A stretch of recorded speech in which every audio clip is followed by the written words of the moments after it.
background, like where did you go to college for your bachelor's degree? Okay, I went to Villanova for my bachelor's degree, 48 to 52.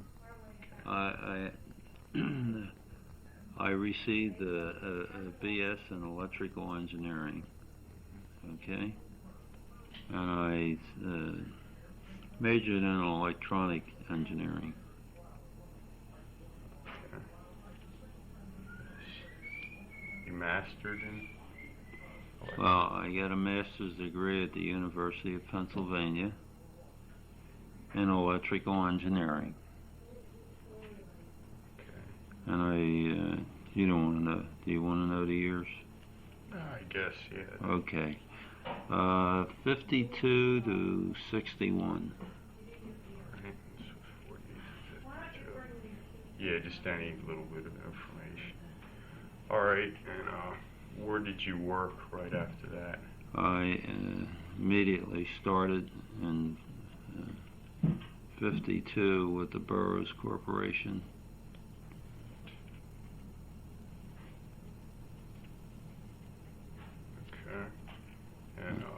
And that was at the Research Center in Philadelphia. Are you sure we're recording properly? Yeah, because of this light. Okay, now, what were a lot of your general job requirements at Burroughs, like over the years? When I started out with Burroughs,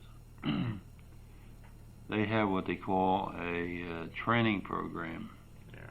I was very fortunate as a young engineer to be exposed to something like that. Okay.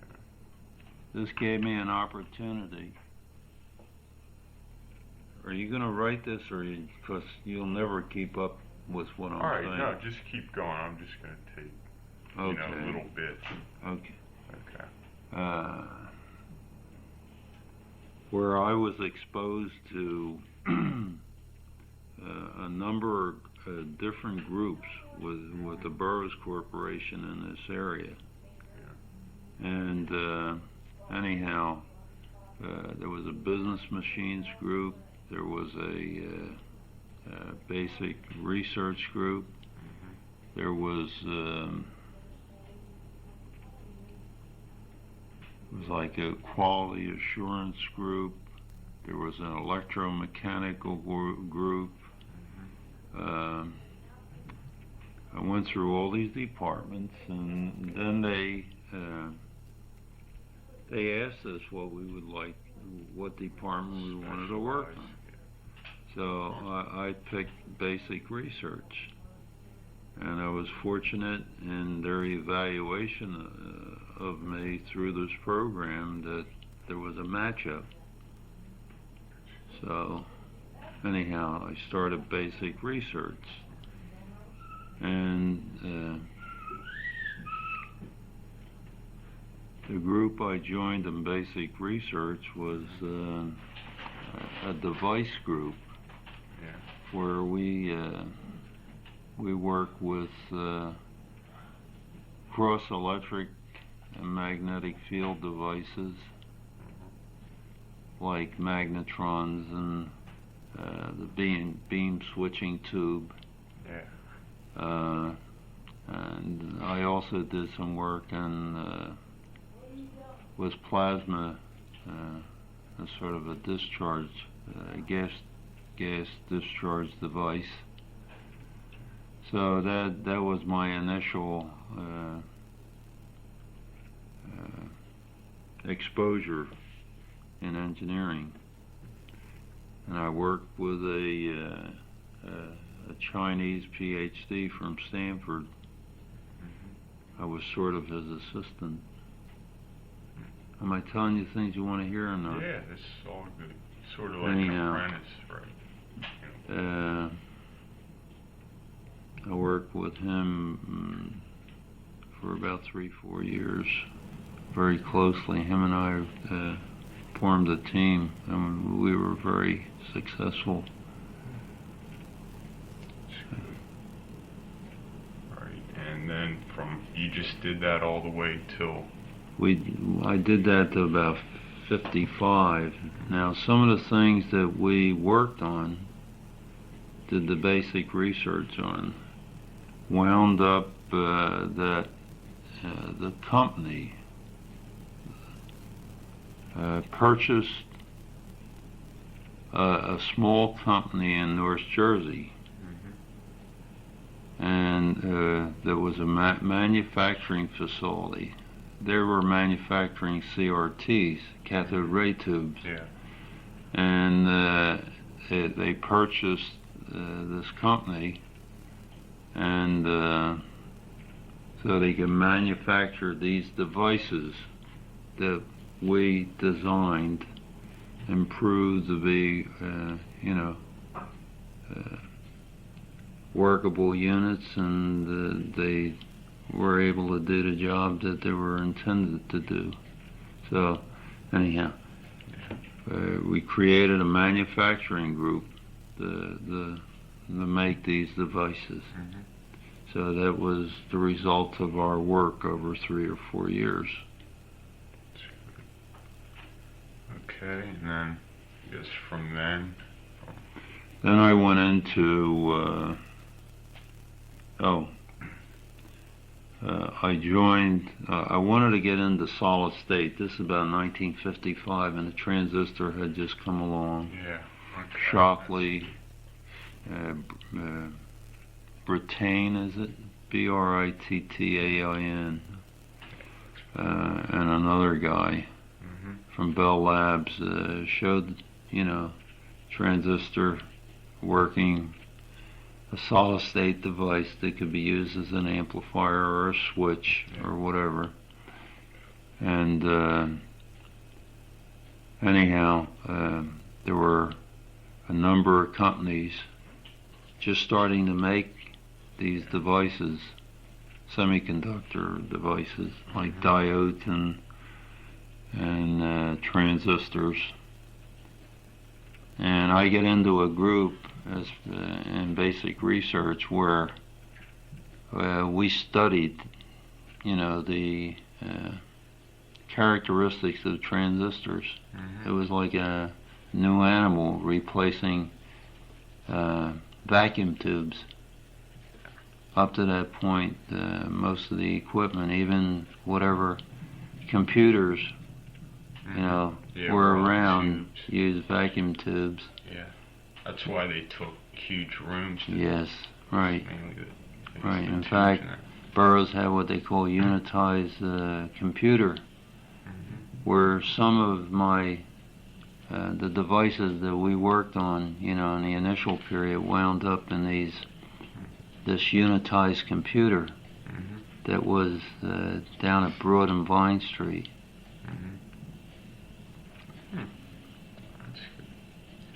And essentially, that computer took a whole room and virtually did nothing. Your calculators or your little Texas Instrument calculators probably did more than they did. Okay, and from that, after that, I got involved with, even as part of basic research, we had a group in advanced development that was building an experimental computer called Beam 4. How do you spell B-E-A-M? Beam, B-E-A-M, 4-4. Right. Computer? Yes. Now this was the advanced development group, and this was sort of a test unit for transistors, circuits that we designed. Well, see, I started getting, now that I understood the transistor, I started designing pulse circuits for computers. And one is we designed what they call an RTL circuit. Okay. That's resistor, transistor, logic. Logic, okay. Okay. for a computer. It was a worst case design. What's worst case mean? That it would operate over certain voltages, and there'd be so many inputs to these active switches and so many outputs. All right. See, this is like gating, AND gates, OR gates, and all that stuff. A friend of mine's in his first EE class, and they're learning a lot about that. Okay. And after the design and after the selection of the transistor, we created what they call RTL logic. And that was used in a computer, this experimental computer, and parts of it. And then they would run it over an extended period and see how it would work, So here is the work that we did that was brand new at the time. It was like some mysterious thing, that you could design things around it, and you could buy these things, even though they were very precious and few. They worked. They did the job, and the manufacturers demonstrated they could make it, even though they weren't making it in huge productions. You could see what was coming up in the future. That these things, when they were able to manufacture it in quantities, were going to be there, and the prices would go down on them. See, at that time, we paid a fortune for those things. Is this are they still used today in present computers? No. No. See, they're what they call discrete devices. Okay? You got a can, and in that can was one switch. Or one junction, like a semiconductor junction. All right. Okay? Today, they put 100,000 in a space that's smaller than that can. Yeah, like a chip. And they put the whole circuit in there too. But they have a different kind of logic. It might be direct coupled logic. They don't need resistors. See, resistors require room and conductive patterns and things like that. It's too complicated. These things are just, almost discrete devices in, like, 1 mil square or even a micron square. So anyhow, see, I was at the beginning of this. This was all unfolding right at the beginning. So we work with the single discrete devices for this, this Beam 4, which was what they call the Techniques computer. So anyhow, that was another phase of my work. And I guess I did this for about another 3 or 4 years. Okay? Then, you want to go on? Yeah, just... Okay. So, then after that, I got into...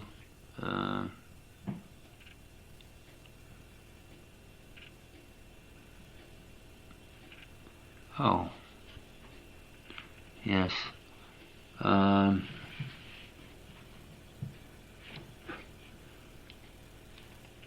started working with a consultant called Dr. Po Lee, and he had some ideas, and he sold it to the Burroughs Corporation. Sold his ideas to them, where they retained him as a consultant, and I worked closely with him as an employee of Burroughs. And what I did is took his ideas and developed hardware with it. And the concept was that they would use what they call corona discharge. I don't know if you know what a corona is. No. Around a wire, high voltage wire, sometimes in the dark. They just glow. You can see it glow. Oh, yeah. That's a corona. Sometimes you see it around planes and things like that. So, anyhow, we build a corona source which was a first. And it had certain problems with it.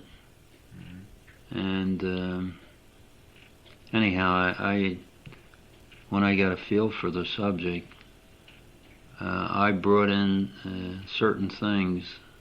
Even though the basic idea was his, I brought in some of my thoughts on it, and what I did is put grid structures that would shield this high voltage pin that was in the chamber, creating the corona. Yeah. So what was it was a problem was this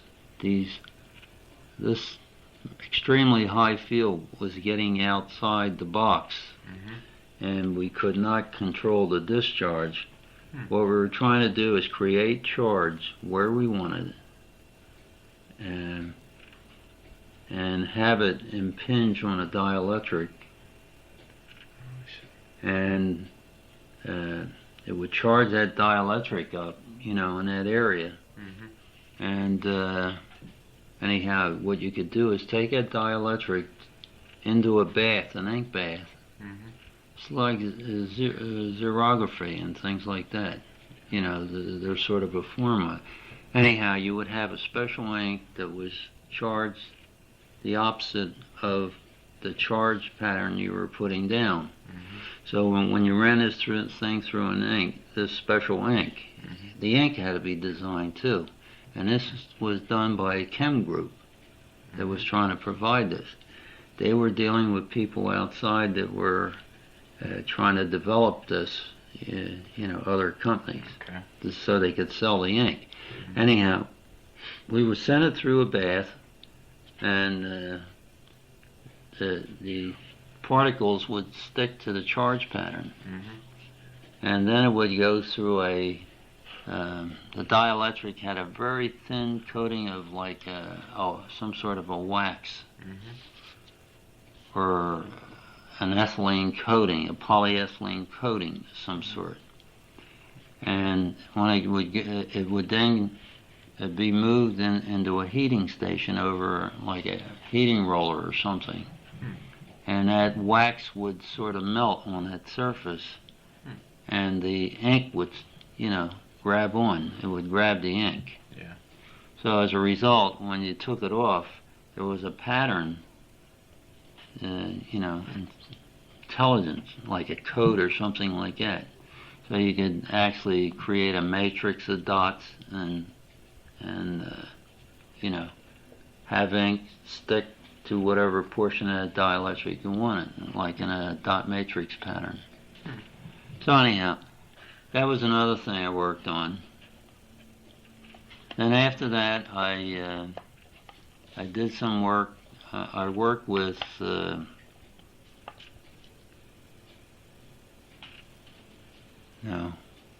that comes after. Bell Labs, again, just disclosed the laser. In the late 50s and very early 60s, the laser was being worked on. Okay? Anyhow, in about 1960 or so, Bell Labs announced they build a laser. Okay? And anyhow, their initial disclosure, there was enough information that the research group wanted to attempt to build their own laser, so they could create coherent light, so they could make physical studies. Okay, where you got quantized light of a definite wavelength, and they wanted to see how this quantized light interacted with solids, materials. Okay, on a definite experiment, one that there was a proper energy match and so forth, where something like that would cause some phenomena to happen. So anyhow, I was given the job of building a laser. Of course, you couldn't buy a laser at that time. They weren't available. So I worked on that thing for about 6-8 months. And I built a helium neon laser.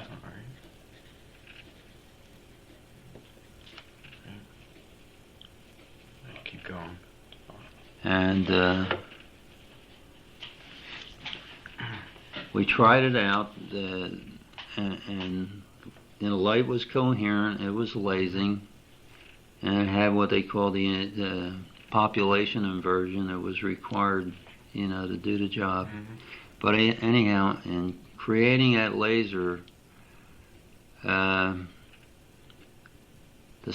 was a very difficult thing to do because it had to be an all-quartz system. And you want to know all these details? Or well, this is fine, no. An all-quartz system, and the problem with doing that was that it had optical flats at both ends, which was what they call part of the interferometer. It was an interferometer. Okay? What's that? Well, it's a thing that generates light of a precise wavelength within, you can make measurements within a fraction of a wavelength of whatever wavelength you're working with. So,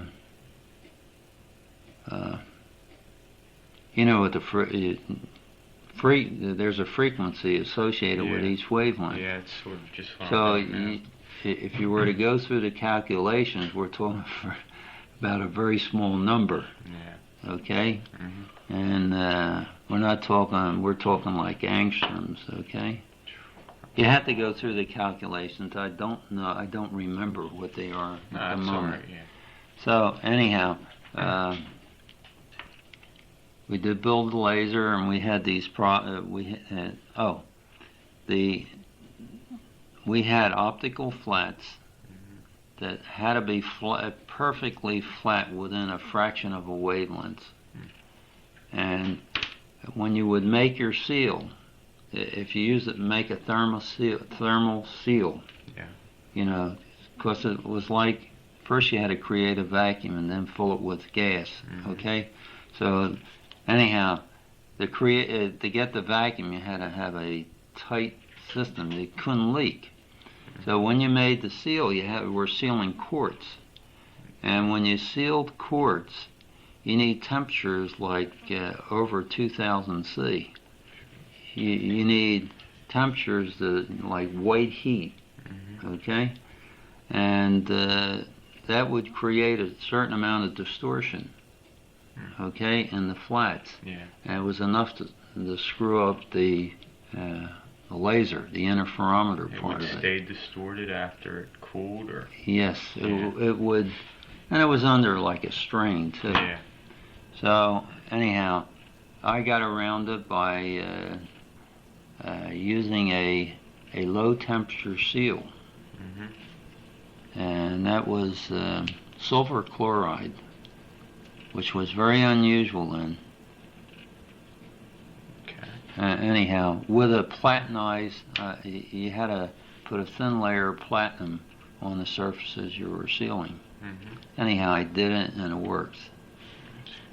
And the other thing is, see, this is to keep the temperatures down. That seal only required like about 250 or 300 degrees C. Okay? So that wouldn't distort the quartz. Right. So it didn't put the whole system under stress right in this crucial area. So anyhow, plus the fact that in order the gas had to be perfectly clean, okay? And a big problem I found is that when I turned on the discharge, the plasma, they create, the light, so it could start to laze with this special gas in it. the walls would outgas no matter. So I had to develop special procedures to clean up the glass, the internal surface of the glass of all absorbed gases, atmospheric type gases before I could really turn on that, to make a sealed tube, to pinch it off away from the gas and to be able to run it for an extended period without the gas getting contaminated. So anyhow, I was able to do it. It was a big problem, but we did it. Okay. And then after we demonstrated it lased in this cavity that they had for it, it was used for physical studies and went to another group that utilized it. Okay. So, anyhow, then I moved on. Is there anything else related to this? No, just keep going. Okay. I'll probably have to just generalize it later, but this is for my own. I always well, like if you go about through this, it'll help. Okay? Yeah, really. So then I went to, I got into, since I had some background with lasers, they said to me, well, we're interested in high density recording, like a memory, a high density memory. And there were some new systems being talked about, like IBM, Bell Labs, and so forth, MIT, where they proposed using what they call magnesium bismuth film. It was a magnetic material with a low Curie point. And what they hope to do is, with a laser, see the laser, because it had coherent light, it could be focused down to very small diameters. So what they wanted to do was to use the laser to write information thermally. When you turn the laser on, it would heat a spot up locally, and it would bring it to the Curie point where it was not magnetic anymore. So then when the laser was turned off, when that area cooled off, see, the laser always creates surface temperatures, not deep into the bulk of anything. And the films are very thin, like we're talking about, maybe films of 1,000 angstroms. So these things would heat up very quickly, the surface, which meant the magnetic material.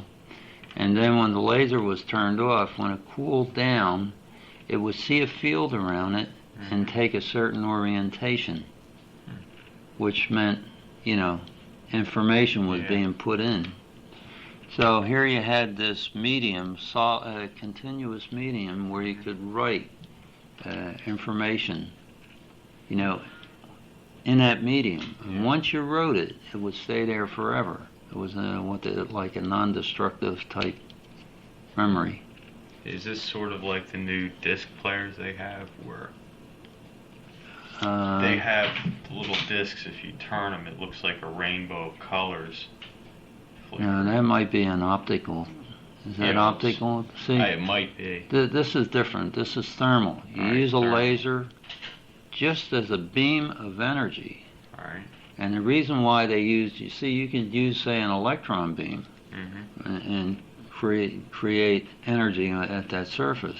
Okay, but since the light, at that time, with laser, since it was coherent light, they could focus it down at very small spots. Like they were talking like a micron at that time. So anyhow, I worked on that. That got me into two areas. One, I was utilizing my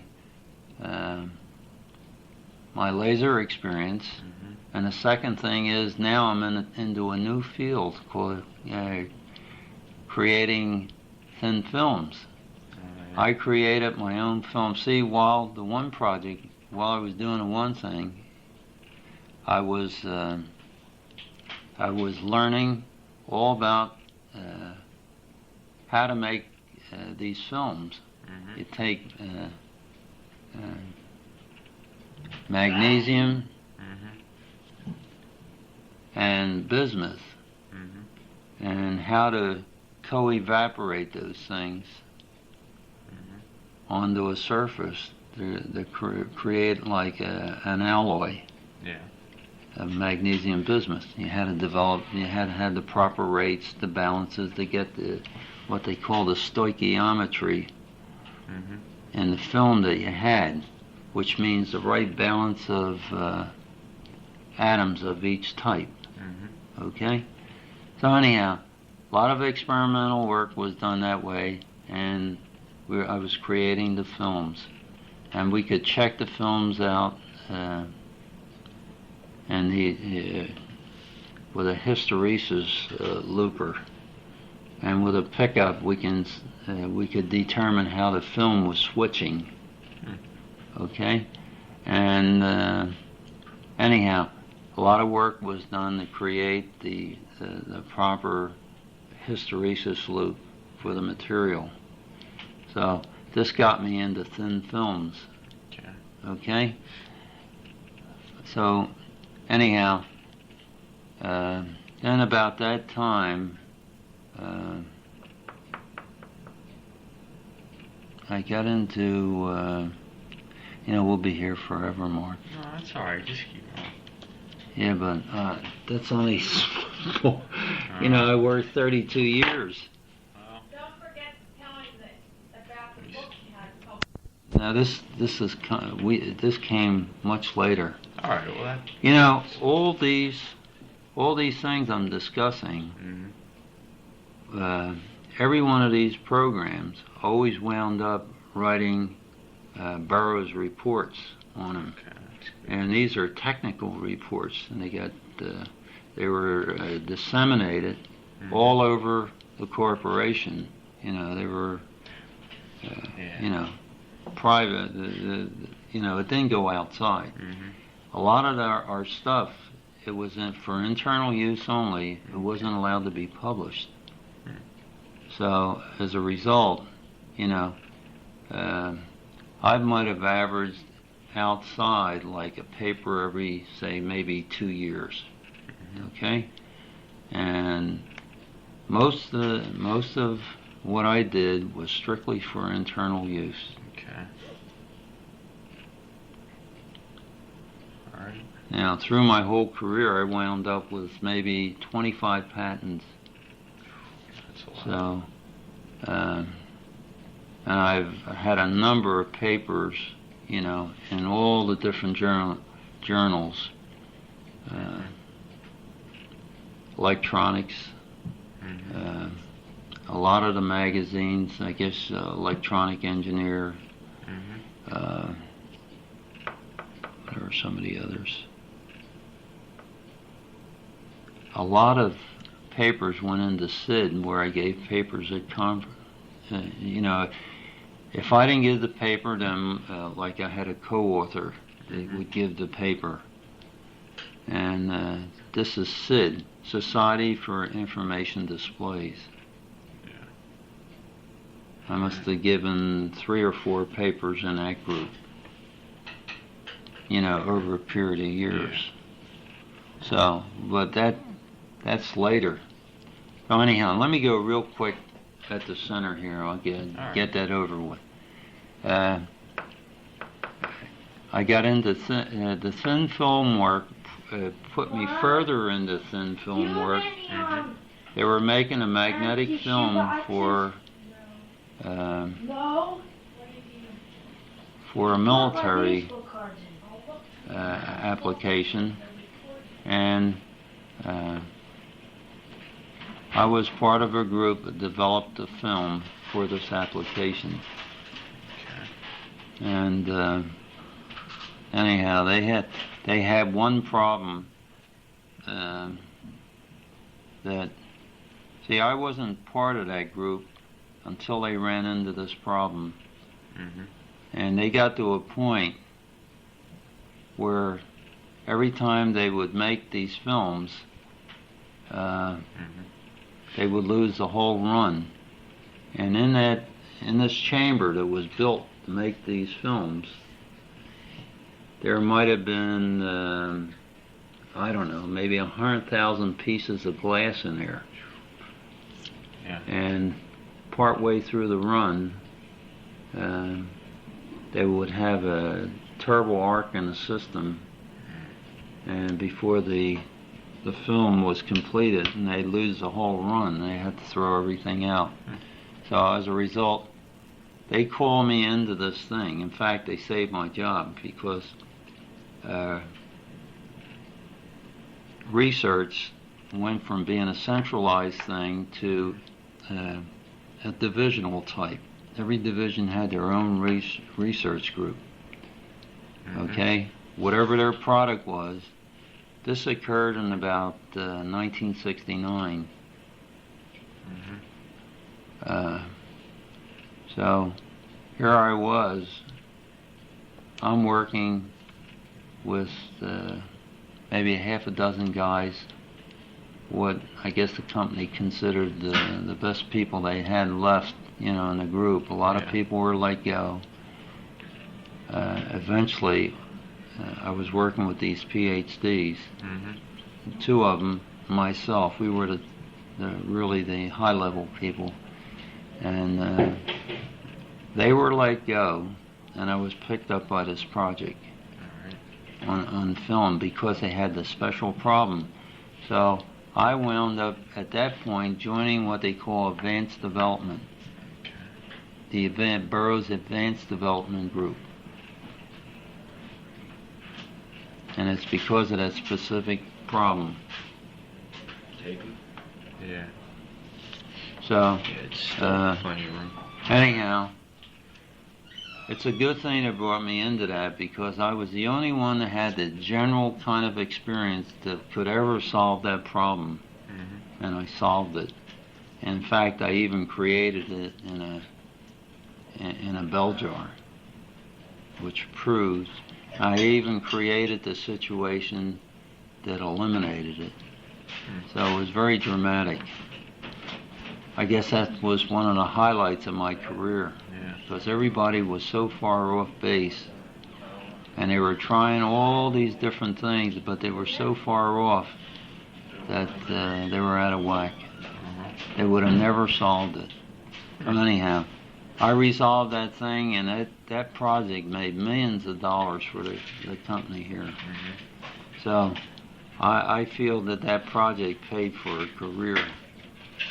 You know what I mean? If I gave Burroughs nothing but that was enough to pay.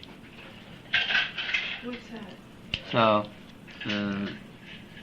So a lot of your work was in problem solving in a way. yeah, well, Just like that's troubleshooting. that was my first. That's when I became a problem solver, right there, and I got a reputation for solving problems.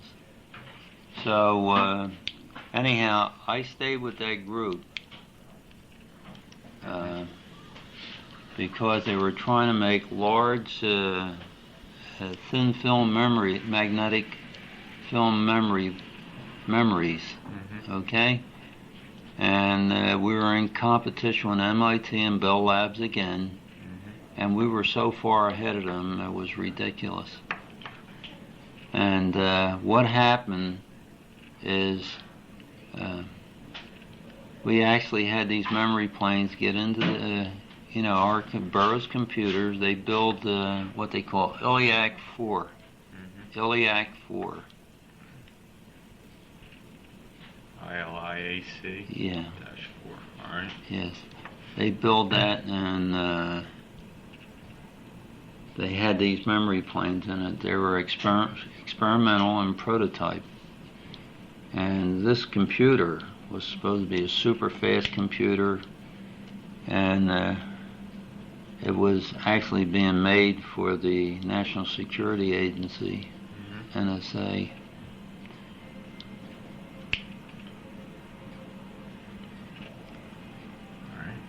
So what happened after that, this whole program got terminated.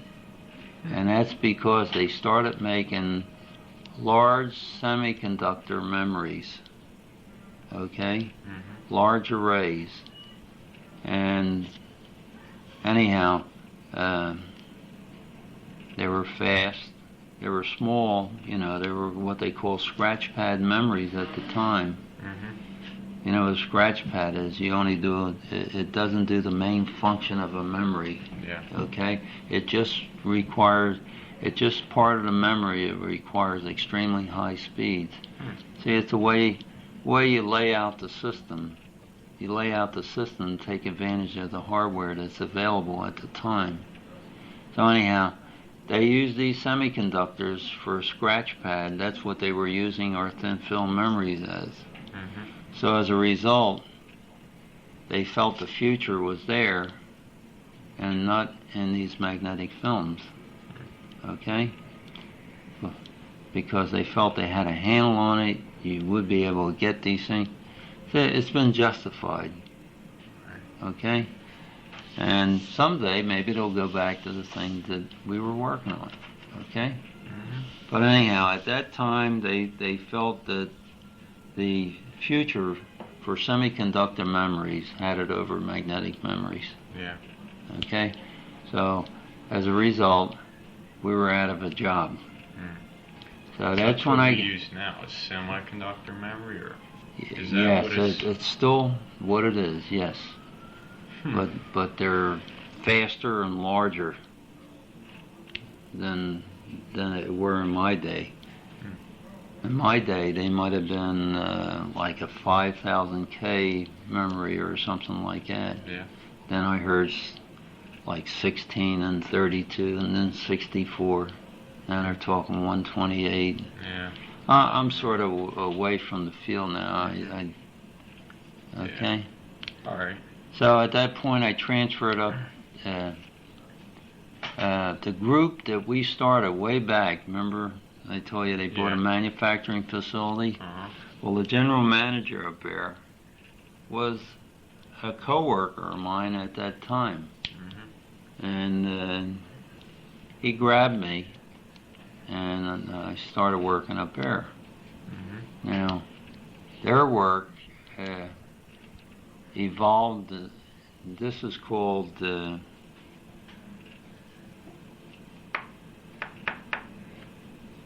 EID. We had so many names up here, I had to think. All right. Anyhow, I joined that group, Plainfield, New Jersey, and most of their work was developing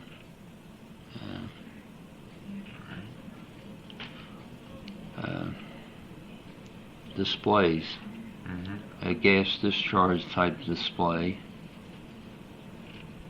And when I first joined them, they were just developing what they call the self-scan panel, which was they had got the patent rights on it, and that was a big thing, like over a number of years.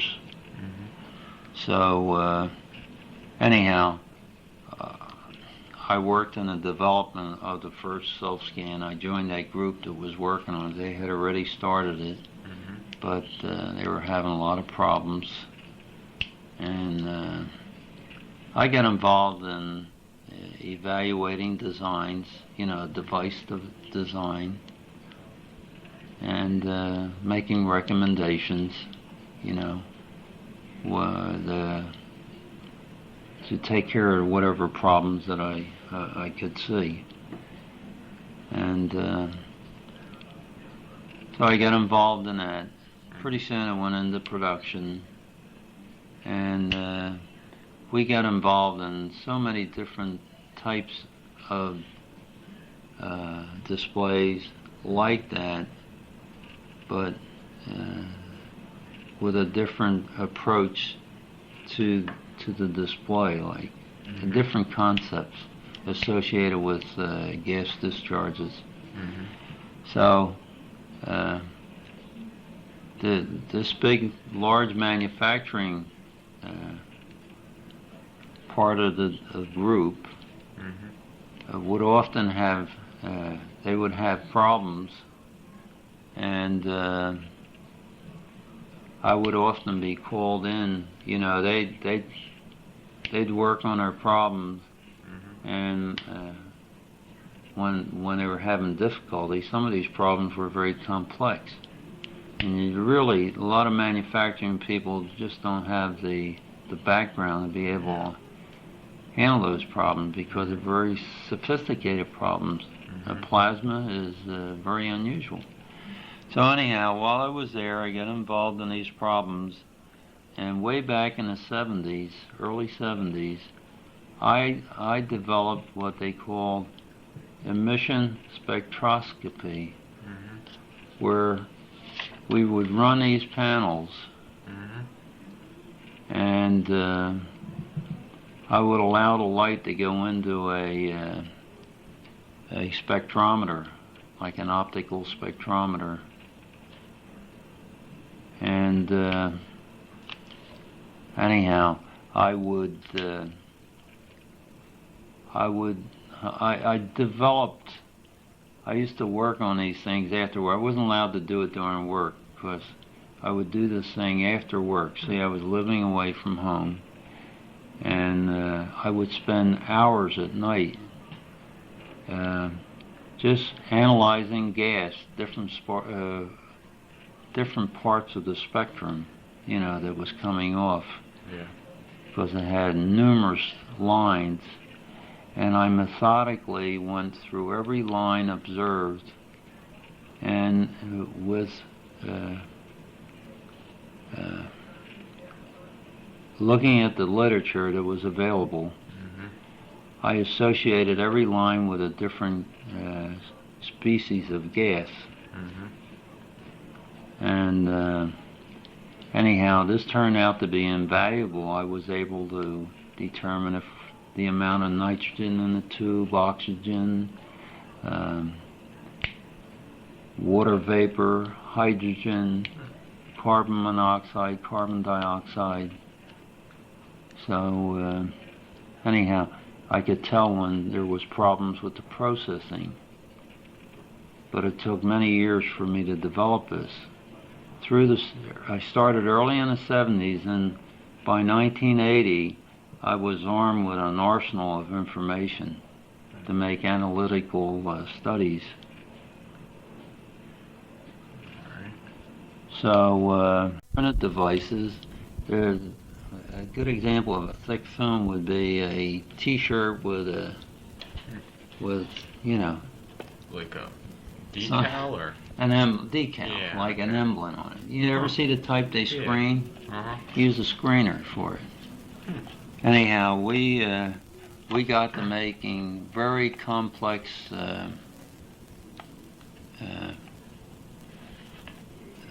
geometries to create these cells, you know, conductors, dielectrics, cellular arrays.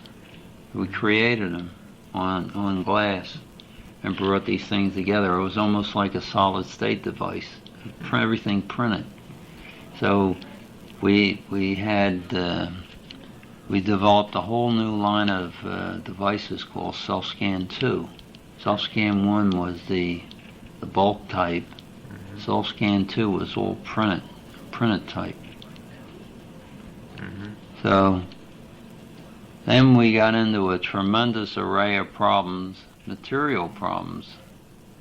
You know, funny things used to happen with these dielectrics. They used to decompose, and used to get the glasses. There were low temperature glasses that contain high lead content, and as a result, the discharge would cause a decomposition. These are all things that I determined, and like we'd run a tube for maybe a year or so, and the discharge, you know, the glow would start to partial. Instead of covering a whole active area, say the cathode, you get these partials. So I got involved in things like that. Whenever there was a manufacturing problem, I got involved with it. We had a thing called dendritic growth that killed us for a while. I went after that and found out what the cause of that was. But anyhow, I became, besides having a project and a development of these designs, I always get called in to head up a task force to find a problem that manufacturing couldn't resolve themselves. I was our, the development group's representative, or engineering group, that assisted, when they had a problem. But I had at my command the stuff that I did, and also I had an electron microscope, which I didn't work, but me and another fellow, we did a lot of work with it, X-ray studies and things like that. He would handle it, and I would call for the various tests. Then we got involved in what they call OJ. OJ. What's that? How do you spell that? This is surface physics. This is a surface phenomena that permits you to determine very thin layers of contaminants or identify elements on a surface. And we're talking about the first 1 or 2 angstroms of a surface. Okay? Now, an atom might be 5 angstroms in diameter. So we're talking about a fraction of that. Okay? So, I've been to places called like physical electronics that in the early days, they were in Minnesota, that were the first people into surface physics with this Auger. It's A-U-G-E-R if you want to spell it. The Auger phenomena. Okay? And I've been there, I brought parts there, and they would make their study, and they would tell me what these contaminants were that was causing the problem. So eventually, here was the only company available for that kind of work. Pretty soon that whole thing mushroomed, and that company placed their equipment at various places throughout the country. So you could go to a local facility instead of me going to Minnesota. We could go locally. And there was one, I forget exactly the community, 10, 15 miles away. But anyhow, I didn't even talk about it, but I'm an expert on ultra high vacuum physics. Because that was, I had a paper given at PhysRe, American Physical Society, when I was here at the center near the end of '60 on films, where remember these magnetic films we were making? I forgot to tell you this. I got involved with a mass spectrometer on a system, ultra high vacuum. In those days, I was creating vacuums of 10⁻⁻10 torr, which was unheard of in a big bell jar. These were all metal seals, all stainless steel system. In fact, I have the system in the garage. Is that that one in the corner? Really? Yeah, that's the system. You wouldn't believe it. That huge volume I used to get on a 10 scale. You needed a special gauge. You couldn't measure it. You had to have what they call a redhead gauge to actually make the measurement. So, anyhow, what enabled me to do it was a mass spectrometer I had hanging on it, where my major line was nitrogen, they created say I had a pressure of 10 to minus 8, 10 to minus 9, which didn't enable me to get up to where we want it as a starting pressure. With the mass spectrometer, I was able to determine, I'd looked at the nitrogen line, and I'd go around and I would determine where the leaks were. I would use helium locally, spray it around, and all of a sudden you see the nitrogen line go down, and if you were sitting on a helium line, you see it go up. Yeah. Okay? You see it change. So right in a way I knew I had you would never think that was a leak on the 8 or 9 scale, which is like nothing. Okay? But little by little I took care of all these tiny leaks and was able to get on a 10 scale. See, the reason why we needed these extremely good vacuum was that we had to introduce a known gas and have it be the only gas that would be absorbed by this film that was being generated. Okay. So we had another PhD that would take these films that I created with the different gases being absorbed, and he was what do they call that technology now? Spin resonance, magnetic spin resonance. Yeah. It's a big thing in the medical field now. But he utilized that to determine the effects on a magnetic, or the spin characteristics of the atoms, that create magnetism, magnetic property of something, material. So as a result, him and I, my part of it and his part of it, we had a paper given at the American Physical Society in New York. So that was another example of a paper being done. But anyhow, I guess you can wrap that part of the career part of it up. That's sort of what I did. I might have missed some things, but that's incredible how many different things. Oh yeah, I did that. That's why when I had that problem on the films, I was able to help them because I was exposed to so much. That's the way even now when I work over here. I'm able to do things it's just because of my experience. They would never even think of doing. Where I'm working as a consultant. And I can go to things and sort of resolve them pretty quickly too.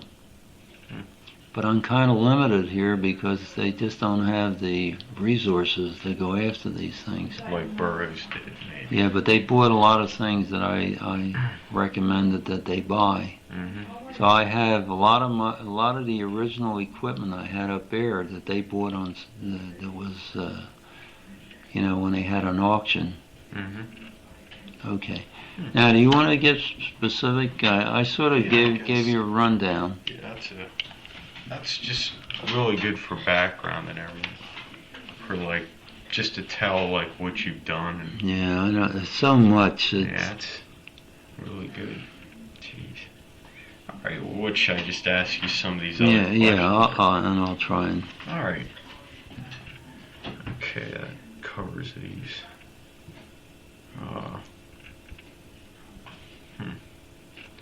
What are some of the other jobs that maybe? Do you have any mechanical engineers that you work with, or say industrial engineers? Oh yeah. We work with manufacturing engineers. We were device people, most of the time. Okay. Now, in order to run our devices, we had to have circuits. So we had a circuits group to support us. Okay. And then there's an applications group to support us. We would marry the tube and the circuit, and they would say, well, we have an application, this customer wants to do a certain thing. Can we do it? So anyhow, we work with the applications group to make any modifications required to fit into a specific application. Yeah. And then, say we come up with a new device, okay? Before it went into manufacturing, it had to be, you had to run life tests on it, okay? So here was another group called a Quality Assurance Group, that these devices would go there, okay? And you would call out a test. And they would run, you know, the conditions for a test. And they would run that test under the conditions that you specified and that everybody else wanted to see run. You know what I mean? Yeah. It was something called out to prove to manufacturing and to your own engineering people that you had something that worked under these environmental factors or whatever you want to call it. So they would run a test, and then you would work with them, monitor the test every so often, and they would take data for you too. They would keep track of things. Instead of the engineer getting involved in a test, then you would just look the data over as they were generating it, monitor the data. So that was another group. So were these groups? And then when it got into manufacturing, you know, sometimes they had some special problems that they couldn't do things the way you say. Yeah. See, they have to do things the way in a manufacturer, they got to turn out volume and they got to do it quickly and cheaply. So as a result, that's where all the sort of there's friction between the groups.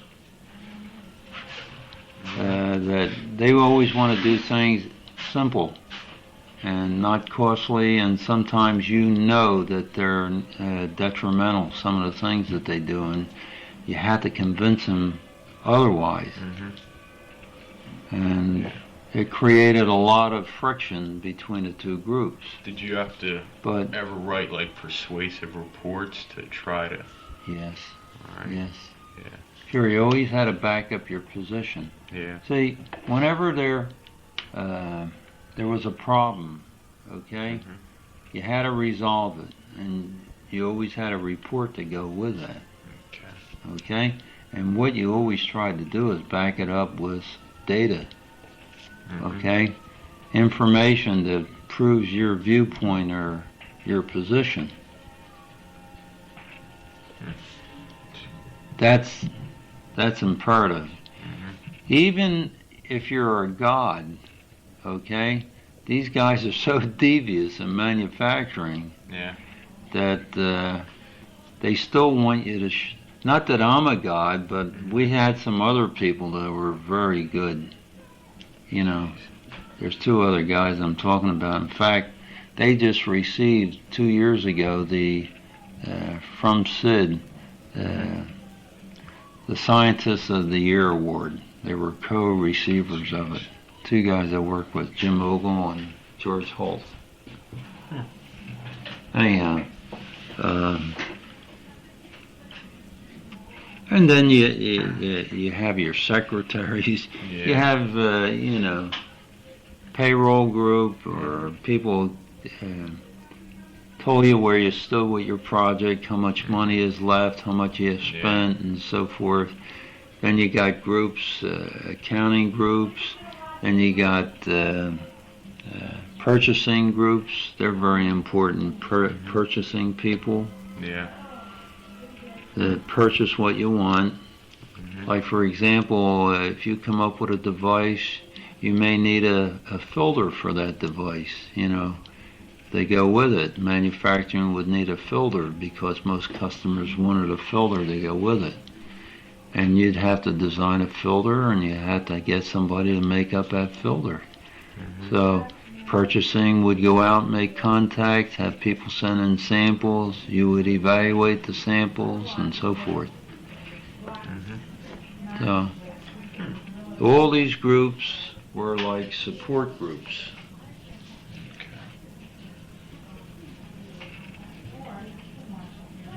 Let's see. Just one other. All right, back to the. I have to keep going back to writing a lot. How much like time do you think away from like the problem solving and just working on research, etc. did you spend writing with you? See, the project, you might be on a project for 6 months, and you would have monthly reports to write, progress, what they call progress report, okay? And you maybe have correspondence, you know, with other people, scientists in the field, or even a telephone conversation. Like when I worked on a corona discharge, we had a contact up at Cambridge, Harvard, the astro science group, and we had this British guy, PhD, that we talked to, that was an expert on vacuum ultraviolet, and he gave us some ideas on how to build a special source. So you get into conversation with people, you correspond with people like that, you know, by letters and things like that. Is formality a big important part, or are they mainly just casual? Or? No, it's not formal. It's as you go. You know, you take appropriate action to meet whatever your needs are. You know what I mean? You only write to satisfy the people that are around you. Okay? And whatever is required.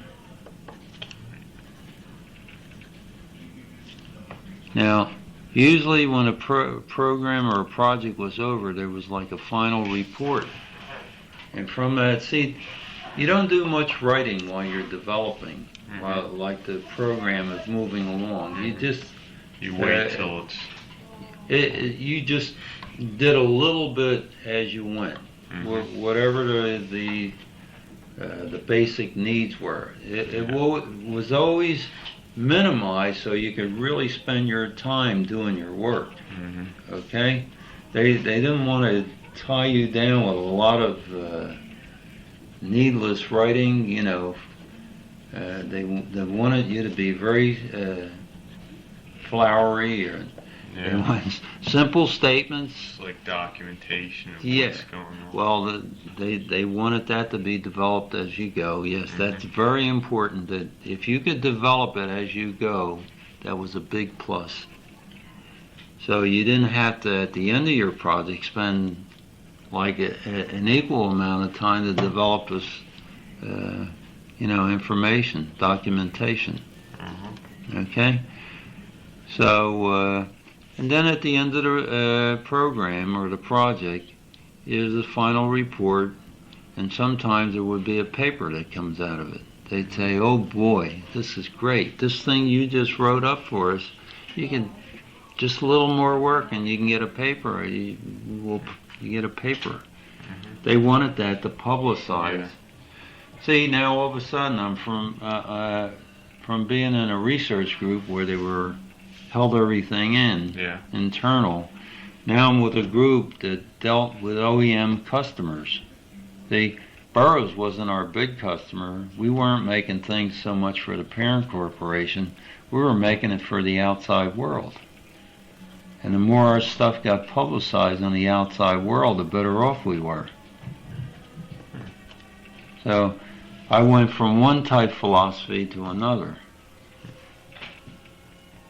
So research was one way, and this other group that dealt with OEM and not corporate, they wanted things published as much as possible. But only after we had all our patent positions covered and everything. Yeah, then you would release it. Well, usually that was all attended to, you know. by the time the project's over, they were ready for it. Anything to go out.